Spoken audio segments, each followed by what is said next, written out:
How do artists make money online? Here's one example. I made a revenue breakdown video of 2023 and promised to show you how it developed in 2024. But when I actually got it all in a spreadsheet, it turned out to be so similar I wasn't sure if it made any sense to make this video. But I'll use this, besides to show the little changes from last year, to also point out the new things I tried that maybe didn't work out as well. My YouTube earnings overall went down slightly from last year. There was a bit of a drop in views too. The drop in revenue was mainly from YouTube Premium earnings going down, which might be due to some old ASMR art videos getting less views. AdSense didn't change much. My ASMR channel did make more than the year before, but mostly from an older video. I only posted like 9 videos on the ASMR channel all year. On the art channel, I reached my goal of posting 40 videos in a year, and some YouTube shorts on top of that because of my daily DIY advent calendar series in December. And speaking of shorts, I didn't differentiate between long form and short form videos in the graphs, and 99% of the revenue came from regular videos, but I am seeing a slight difference in YouTube Shorts revenue. The RPM is finally starting to go up a little, and especially searchable how-to type of shorts are getting consistent views now. So I am warming up to the idea of making YouTube Shorts every once in a while, but it's not going to be a high priority for me this year. My affiliate income has further narrowed down to only 2 sources, TeePublic and Amazon. I list the art supplies I use in video descriptions and add Amazon affiliate links to them if possible, and that's where the bulk of the Amazon affiliate sales come from. And for TeePublic, I add my referral link for starting a new TeePublic shop in some of my print-on-demand related videos, and then I make $1 for each sale the people who sign up through my link make, except for like sticker sales. TeePublic referrals stayed about the same from the previous year, but Amazon affiliate income went up, and it was partially due to the creator rewards and getting a flat fee for selling above a certain amount in a month. But even though the Amazon affiliates went up, it's still less than half of what I make from TeePublic, because the profit percentages are so low. I certainly don't make $1 for the average sale on Amazon like I do from TeePublic. For sales of my own art, I make most of that revenue from print-on-demand sites. And the biggest seller was again Merch by Amazon or Amazon Merch on Demand, and it grew from last year. I got tier 1000 in the summer of 23 and added a second niche, and in 2024 I added a bunch of new designs and the sales almost doubled compared to the previous year. I also tried marketing one of my Amazon merch shops on social media for the first time, but based on the link clicks it wasn't really working, so I'm still assuming all or most of the sales came from Amazon, not from me. Redbubble and TeePublic sales stayed about the same as the year before.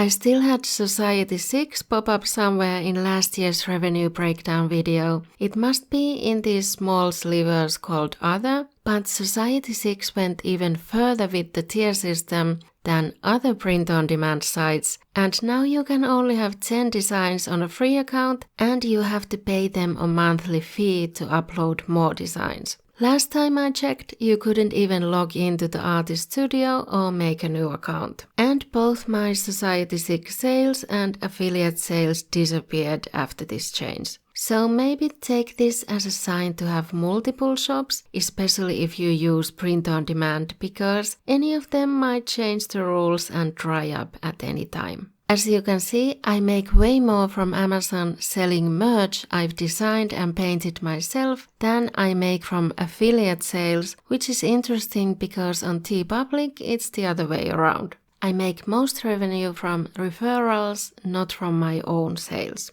And these are not numbers of sales, these are earnings. The affiliate percentages on Amazon are incredibly low, especially for items like art supplies, so it's easier to make more by selling your own merch even with less sales. But on TeePublic, there's not a huge difference between how much you make by selling your own design versus getting a referral sale.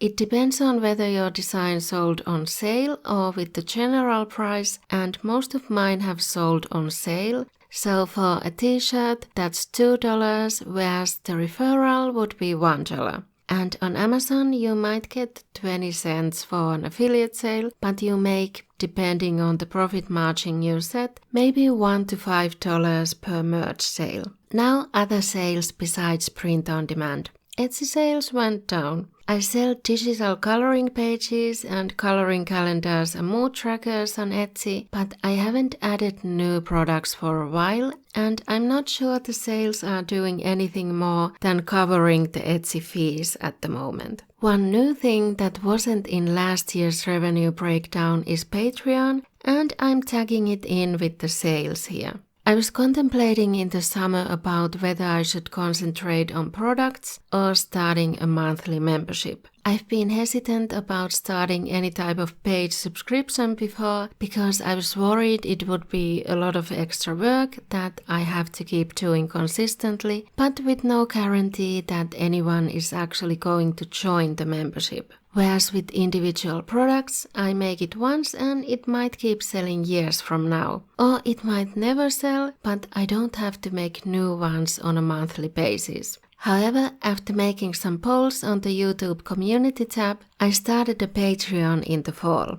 So far, I've stuck with the same tiers and rewards that I started with to give them a real chance, but I think I'll need to tweak them eventually because right now I'm spending too much time on it considering that it's one of my smallest income streams. Either to make them more appealing or to simplify them. Of course, it's also the newest one, so it makes sense that it's the smallest at this point. All in all, my online revenue didn't grow much from last year, but the percentage of both affiliate revenue and sales grew a bit at the expense of YouTube revenue, which is still a positive change. It means I'm a bit further in diversifying my income. Now, a couple of things I tried but are not in these graphs. Last year, I was thinking of repurposing my YouTube videos on other platforms where I could also earn money from them. The first one I tried was Rumble. It's kind of like an alternative and a little clunkier version of YouTube. There's currently no way to automatically sync videos from YouTube, so I instead re-uploaded some of my older art videos and scheduled them to go up daily for about 3 months and then some more to go up every few days. And what I made in those first months was a whopping 10 cents. I got the impression there isn't much of a demand for art videos and that a lot of the views are not eligible for ads, maybe because of where the viewer is located, and even if the view is eligible for an ad, the ad slots rarely get filled.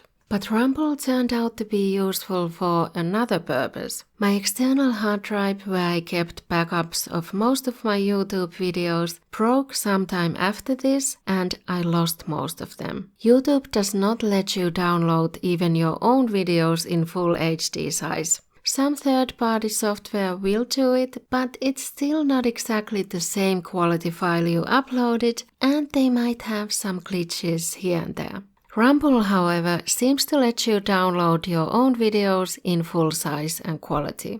So, if you need a free place to back up your videos, maybe consider Rumble for that purpose. My other idea for repurposing content was to re-edit and upload some of my art supply videos for the Amazon Influencer program to potentially get them shown on the product pages and make extra on-site commissions if customers buy after watching the video. I read the instructions carefully and made my first 3 videos and submitted them for review, one at a time, and they each got accepted to be shown on my Amazon Influencer storefront. And once you have your first 3 videos, you can submit them for review to be shown on the product pages. And mine did not get accepted. So that was that. If you get denied, you need to delete the first videos and start over. By that time, I had lost most of my back catalog with the broken external hard drive anyway, and knew I wouldn't be able to re-edit any of my recent videos because I lost all my editing program files and was scrambling enough to get my normal YouTube videos done, with all my recent and old audio files lost too, so I didn't try again. But if you want to know more about making passive income online as an artist, watch my last revenue structure video here. See you later.